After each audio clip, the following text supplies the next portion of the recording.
Mm-hmm. So I was 7 as an administrator, but they were actually going to try to move me up to an 8, but I got promoted to archivist, and so that never happened. Oh, so okay. So I went in as a 7 as an archivist, and then 1 year later you become a 9, 1 year you become an 11, Mm-hmm. and then to become a 12 you have to make sure you have certain things you have to prove you've done. Right, right. That makes sense. Yeah. But being a preservation technician, you learn a lot. You learn about, I mean, we did mending. There was a giant fire in 1973 at the National Personal Record Center, which is what the National Archives is located in and evolved from. Mm-hmm. The archives wasn't established in St. Louis until 2006. Oh, wow. So just the Record Center worked on these what would be considered archival documents. Mm-hmm.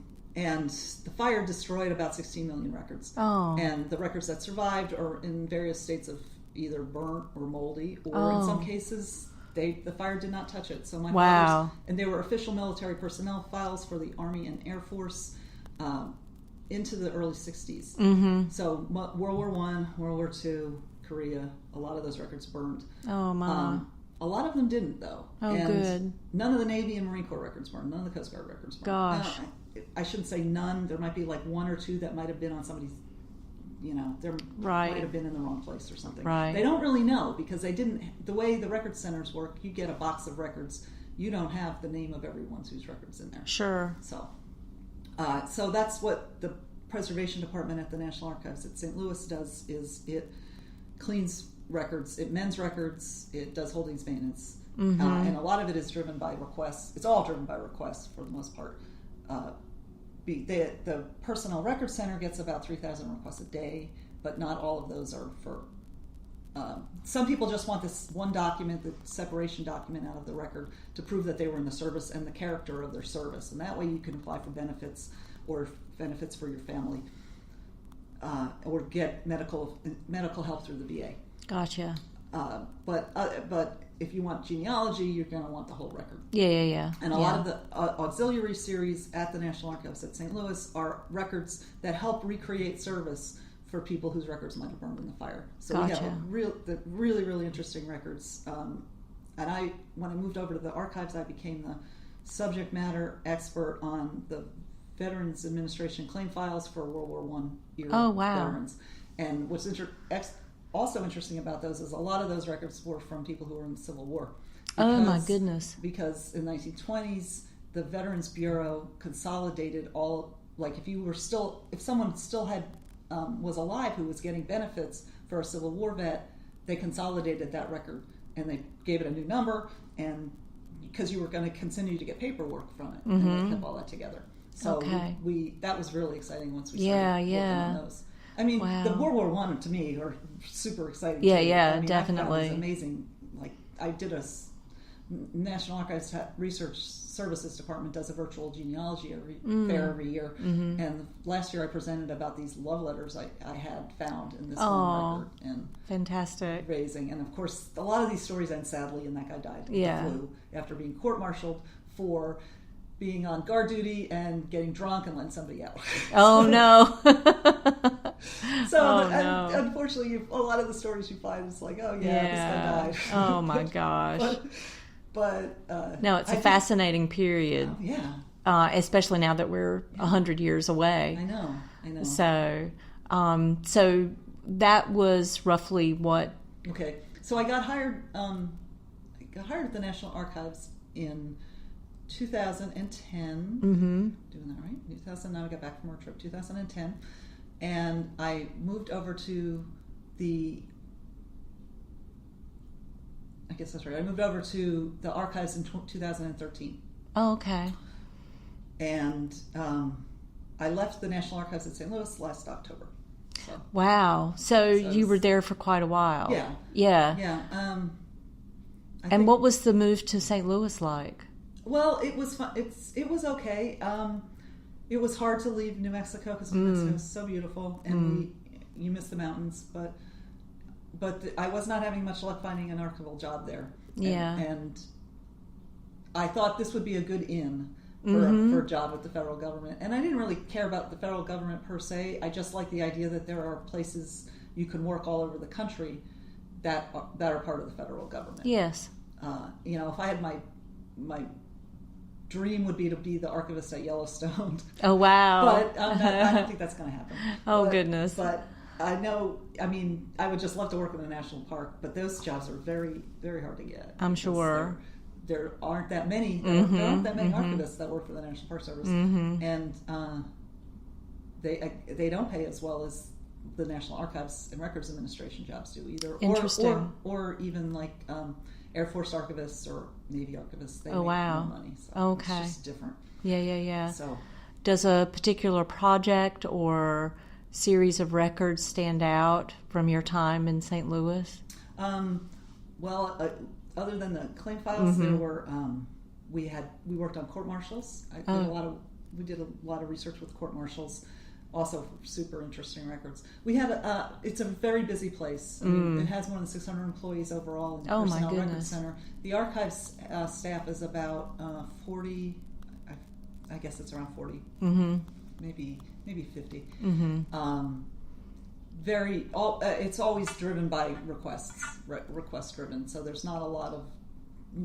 So we do. I was a processing archivist for the most part, and we didn't. And there's just a lot of processing of the records when they come in, or getting them ready for researers to use. Sure. We had the casualty files from World War One too. Oh gosh, were really interesting. Yeah. And anyone who died, it didn't have to be like someone who died in action. Killed in action.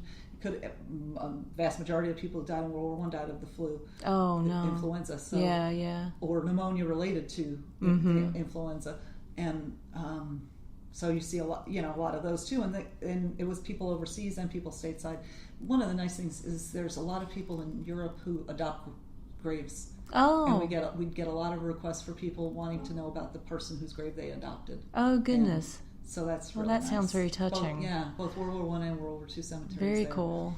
And it's just you'd open a folder and it's just you're back in time. Yeah, exactly. That's what I love about the work too. Yeah, it's just so transportive. Yeah, it is. Definitely.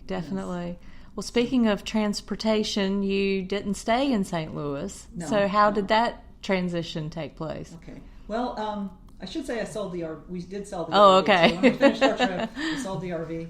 And Stan continued to write about beer and become more noteworthy, I guess, about it, more well-known. So now he goes all over the world and gets to talk about beer. In South America and Europe and Australia. And places that's like exciting. That. So, but anyway, so I was just kind of, because I got into archives late, I don't have this urge to go somewhere and say, this is where I'm going to be the rest of my life. I just feel like there's just too many different things to learn. And it's kind of crazy because I get to this level of expertise and then it's like, okay, I'm going to try something new. And then you start over and you're like a baby. And it's like, I don't know anything. How am I supposed to help researchers? I don't know anything. Yeah. But you can pick it up pretty quickly, actually. It's surprising. But I had interviewed, so I started looking for other jobs. I liked St. Louis a lot. And Stan, my husband, liked St. Louis a lot. It's a nice town. I was just interested in trying something else, and I started to look at presidential libraries because they're different. They're part of the National Archives, at least the libraries from Hoover to the present day, but they are they're just different. They are more like special collections. The records are not. They're not records that are coming out of an archives and in chronological order or whatever. They're people's donated papers. So I just thought this would be, this is sort of what I did as my practicum. It was sounding familiar to me. And I was a kid when President Carter was president, but I just thought, one of the things that happened was when the Society of American Archivists annual meeting was in Atlanta in 2016. It was the first time I'd been there in 20 years. Oh wow! I was pregnant and I went to the Olympics and camped. Oh, because it was so expensive to stay for the Olympics. And man, camping was the cheapest option. Gosh. Fortunately, they put our tent right next to the bathroom. Oh, good. Because I was 6 months pregnant. Yeah, really. Got to get up sometimes. Yeah. But anyway,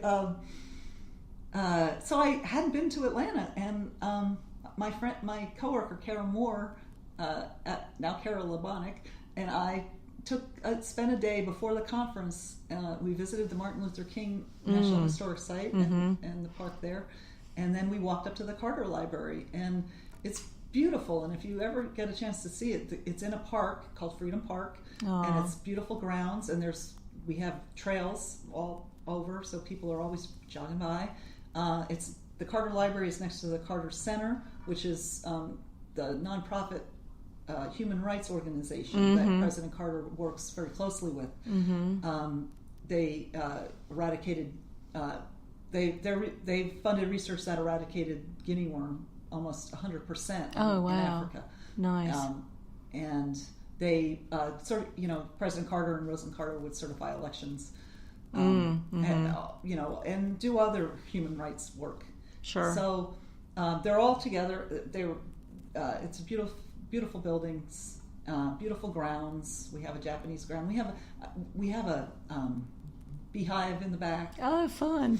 It's just very nice. Sustainable. It is. And the museum was, I went on a Sunday, so the staff wasn't there, but we went to the museum, and I didn't get to see the library, but I got to see the museum, and it was just nice. And I was just like, well, I could work here.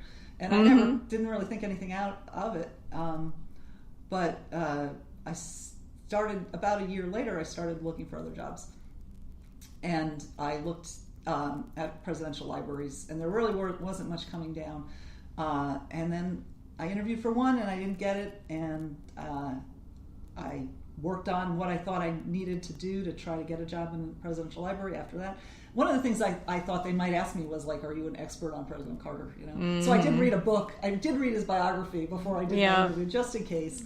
And we had his military personnel record, and so I took a look at it. And turns out we have a copy at the library too. Yeah. Which is kind of interesting because President Carter actually requested that copy. Oh, yeah. And so the correspondence is in his record, and it's written, and it got shipped out in like a day. So like, they don't make a president wait as long as everybody else. No. It's like, here it is.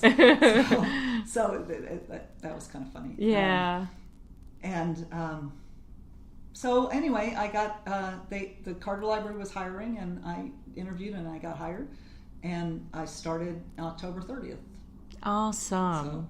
So, well, congratulations. It was a big move. Thank you. That is so cool. Atlanta is much bigger than St. Louis. Yes. And it is. The one thing I really wanted to do was be able to walk to work.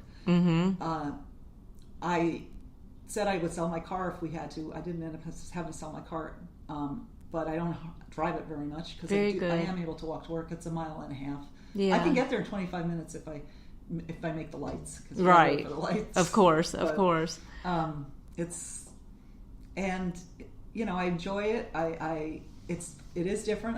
I'm working on I'm working right now on the 1976 campaign records.